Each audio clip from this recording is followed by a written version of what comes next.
Okay, people. So the good people at Signature sent me Stephen King on screen. So I figured I'd give it a look. It's a documentary about Stephen King adaptations, right? It is directed by Daphne Baiwir. The film is then produced by Sebastian Cruz. Right, it is executive produced by Christopher Dean McAfee. Um, we also have co-production from Kay Destiny, uh, Antonine Fankruch, Mern Furder, Celine Lagada, and we have Mikey Raymond and Nicholas Rochecross. Nicholas Pike handles the music. Mark Connick is on cinematography. Dean Andre and Ryan Fugelman handle the sound. Aureline Jacks and Laurent Vassini are on visual effects. Yes, and our cast. Well, it's kind of twofold with the cast because we start off with this. I don't know. It was like this kind of short vignette, and so in this we have got Mike Garris, Bill Phillips, Miko Hughes, Ed Wheeler, Carol Strucken, Tim Curry, Dee Wallace, Alexandra Paul, Amy Irving, James Caan, and Jeffrey Daman. Okay. Then we have a slew of filmmakers. Right. We have Frank Darabont, Mike Flanagan, Greg Nicotero, John Harrison, Taylor Hackford, Fraser C. Heston, Josh Boone, um, Daniel Attius, Mick Garris again, Vincenzo Matali, Lewis Teague, Tom Holland, Tom McLaughlin, Mikhail Hafstum, Kevin Koch, Dennis Widmer, Todd Williams, David Curson, Mikhail Solomon, Fritz Krisch, Craig Baxley, Zach Hitchcock, Scott Hicks, Jeff Beasley, Mark Lester, J.P. Scott, and James Douglas. So a slew of people that I'm sure, fans of the genre will recognize. Okay, so the gist of the film is this. 1976, Brian De Palma directs Carrie, the first novel by Stephen King since more than 50 directors adapted the Master of Horrors books in more than 80 films and series, making him now the most adapted author still alive in the world. What's so fascinating with him that the directors can't stop? What's so fascinating with him that the directors can't stop adapting his books? The feature documentary King on Screen reunites filmmakers that have adapted King's books for cinema and TV. In the cast, more than 25 directors sit down to talk.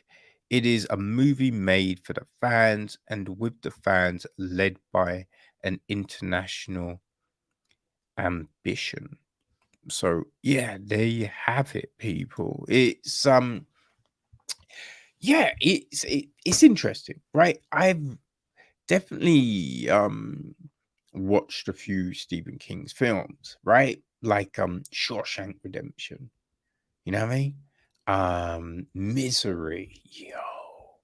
Misery is just they showed a clip. I mean, they showed a clip of all of these films, right? And the leg hobbling scene in Misery is one that still just makes you cringe. Oh man, it's brutal. It's brutal. And then especially because you see one hit and the other hit you don't see, but it's just the look. Right, it's the looks that you get that just really make it just horrendous for you. So yeah, there's those. Um, man, I think the big thing is there's a lot of Stephen King adaptations that you don't realize were from King. You know what I mean?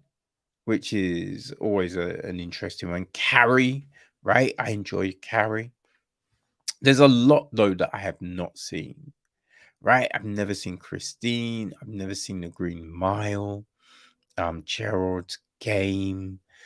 Um, I haven't seen the new It. I tried to watch the old It TV series, and that,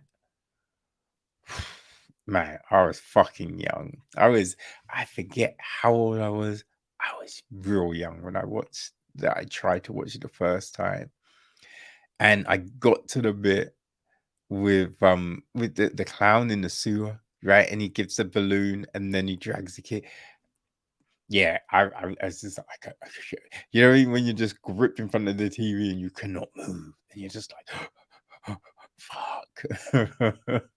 So I did not go near the new adaptations. I hear they're good.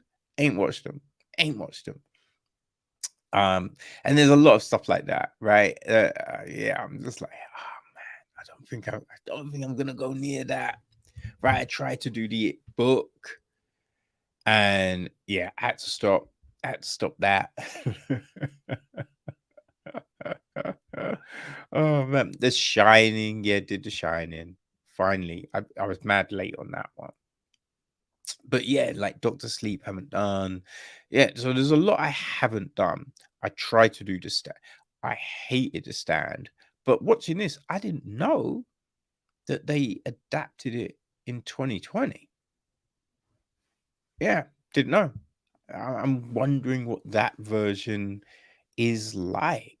You know, I think I was aware that they did a another version of The Shining, but yeah, didn't know. I'm not quite sure. One thing I wasn't aware of watching this, King acted in a lot of these adaptations. He has little parts and stuff, which is interesting, you know? And not just one, there was several. So I'm like, okay, yo, my man can write and he can act. I think the biggest thing with me with King was just him talking about the writing process on the Joe Rogan Experience was fascinating. Like fascinating. There's, you know, he can't remember writing Cujo. Can't remember it. Right? A lot of those books, he was just, man, just out of his face, which is so interesting that he could still turn out books that so many people will hold up as their favorite ever book, right? A masterpiece. And this is the thing. So we hear from all of these directors, producers, and whatnot, and they're talking about what these books mean to them, right? Having that opportunity to adapt a book, right? The pressure that comes with that, we got the story about Kubrick, right, doing The Shining, which I think everyone knows King does not like Kubrick's Shining, right? And not reading the book, I don't really know how much it differs. I think suppose from this you get the viewpoint there's the supernatural element has gone, but I don't know. But how that then was a weight on so many other directors, because then it's like, okay, we're worried because we know he hated The Shining. So what can we change? Like, what should we do? How can we do this? Because no one wants, what I mean, your favorite author to hate your attempt at adapting their work, right? So you can imagine that being this crazy huge thing. So it's like, oh man. So just hearing from all of these, people and talking about their experience on set, how they did it, the worries, the concerns, just, you know, um, we hear about the Green Mile and how Tom Hanks was a real, you know, solid dude on set, right? Which is like, okay, I mean, they're all interesting stories. So I think someone that has watched all of these films, read the books, I think they will probably find this fascinating. I found it interesting as, yeah, I think not having watched all of these films or read the books. I think there is a level where you're like, okay, but I don't know. I don't know. And because horror is a weird thing for me, because I have to watch a lot of it. I get sent so many motherfucking horror films, right? So there's stuff I watch, but it's not a genre I will just watch in my free time. You know what I mean? I'm not watching that shit at nighttime, people. That's a daytime thing. You feel me? So it usually with something like this, I might be like, yo, I need to check all of these out. Not with these, right?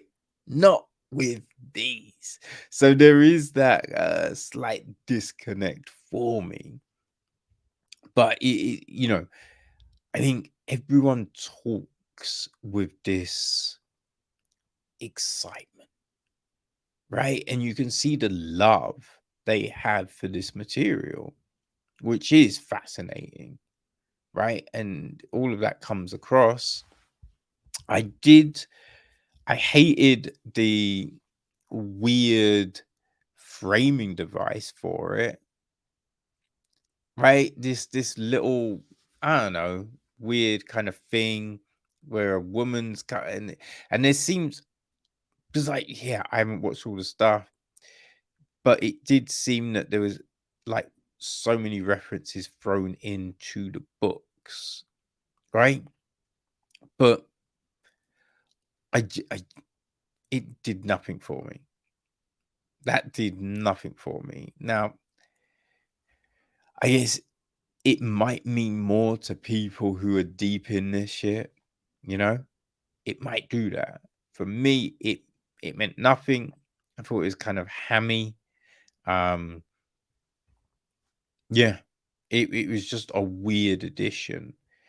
All the other stuff, fascinating, and just the pop culture element of King, right? How his influence has, been in things like The Simpsons, Rick and Morty, just so many other shows that will reference and pay homage to, the books or certain iconic scenes from the films. Right, Shawshank is one that's always done. The Shining, here's Johnny. So yeah, just the fact that Stephen King has become this social icon, right? This social icon, and it's fascinating. Fascinating. how it has happened and how, it started. Right? It started in the 70s, and then it suddenly had this resurgence recently. I think there was that Under the Dome. Was it Under the Dome?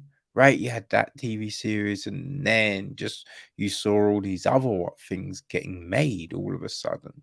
So yeah, it is fascinating how someone can have this longevity. And I did hear that some of the newer books weren't as good, but all of a sudden now I'm hearing the books have really picked up again. So yeah, it looks like Stephen King is going to be around for people for a long ass time. And with so many adaptations, it's going to be here even longer, you know? So, yeah, I think if you're a Stephen King fan, you will find this very interesting. So, yes, people, it is, you know, available on the 26th, right, from all your favorite digital platforms.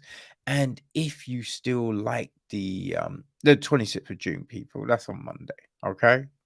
Now, if, as I say, if you like the physical, you know what I mean, the DVD, the Blu-ray, those will be dropping, what's that say, the 18th of September. So mark the dates down, people, and you can get you some Stephen King on screen.